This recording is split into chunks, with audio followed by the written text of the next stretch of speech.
Alright everyone, Sharon Osbourne, now the victim of cancel culture. You remember when Piers Morgan there walked off his show? He refused to apologize for his comments about Meghan Markle. Now, they were labeled as racially insensitive. The only reason that they were labeled that way is because Meghan Markle is marginally not white, and Piers Morgan is a white straight male, and so that's automatically problematic, and there's a victim, and clearly heads need to roll. That's basically what cancel culture relates to. Now, first and foremost, to Piers Morgan briefly, and not a person I like, by the way. He's an anti-gunner, he's a smarmy Britisher, he represents basically Johnson-style neocon dumb. Not the sort of person that I'm going to waste my time watching. But the idea that he's like an extremist or racist or something, it's sort of like when they said that about Alex Jones. It's like you can think whatever you want about some of his kookier beliefs, but that's just not him, and it's just not reality. But now Sharon Osbourne, she defended him. And then she was getting death threats and shit like that, so she had to quit her show on The Talk. In other words, she's not even allowed to say that you're not even allowed to defend people at this point. Cancel culture, like at first, was mainly, you're problematic. Now it's you're adjacent to someone problematic. You spoke out in favor of someone who's been labeled problematic by people who themselves are like purposely trying to get paused and dyeing their hair pink and stupid shit like that. The idea of Sharon Osbourne being canceled, though, becomes extra funny because you got to understand the dynamic of who she is. She's married to Ozzy Osbourne, one of the oft-canceled rockers of the 80s. You've got in the 70s, and 80s, he's a devil worshipper, he's causing degeneracy. We need to censor the metal labels and stuff like that. And this has been a continuous thing. You have the Osbournes, and the rest is history.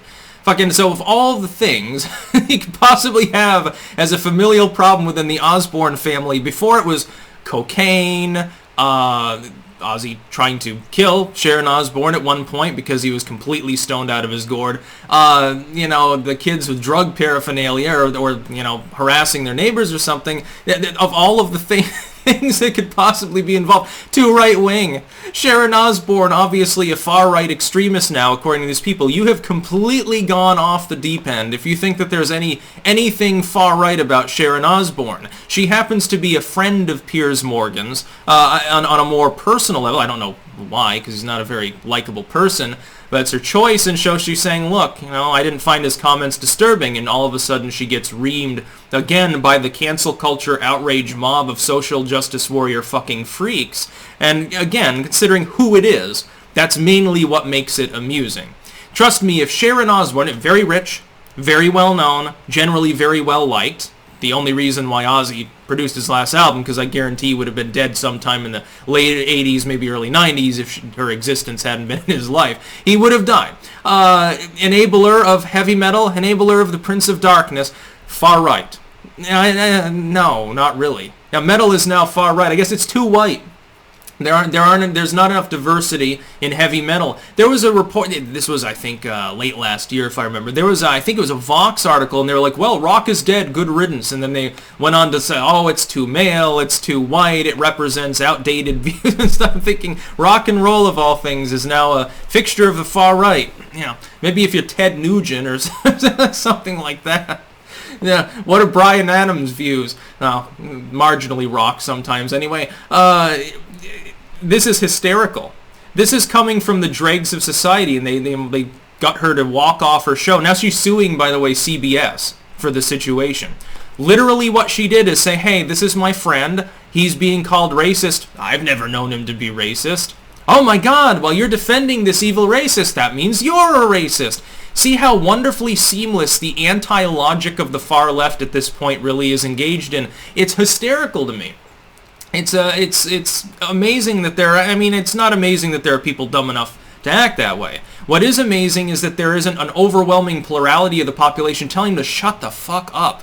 I think we need to start a shut the fuck up party for social justice warriors. Anytime there's a hit piece in the legacy media, Vox or Salon or something is bitching about maleness or whiteness or whatever, shut the fuck up. That's all you need to say.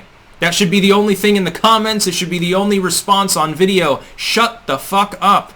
We're tired of hearing your whining. And we got to understand, it's a very vocal, tiny minority. 1% of the population can look awfully profuse if nobody is speaking out against them. And this is the other aspect. I think this is the more concerning aspect of cancel culture, is that there's a great unwillingness. I've seen this among content creators. From my own anecdotal background, I'll explain that too. There's a general unwillingness to defend people who are being defamed as extreme. Remember the Covington kids? Oh my God, look at these Nazis. They're harassing Native Americans and doing a fake war dance to mock them. That was never true, but there were a hell of a lot of people who knew better. They saw the full footage and knew what had gone on, who didn't defend them. They didn't want to get canceled. They didn't want to get tarred with the feather. Nazi, racist, extremist, far right, or Trump-handsy and stupid shit like that. As a content creator, I've seen this. Someone significant gets banned, 2 or 3 of the people that have ever associated with them speak out. I consistently speak out, a handful of others do. Most people, unless it's someone really, really close to them, they don't say anything.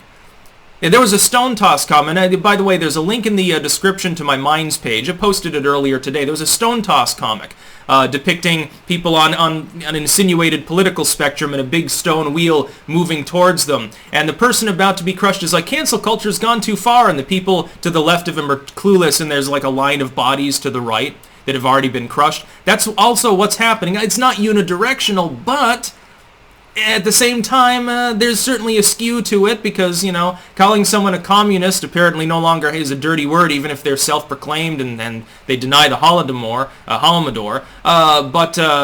If you get labeled a Nazi, it's like, oh my God, we can't hire you because people with Karl Marx t-shirts and hammer and sickle tattoos have declared that you're a fascist.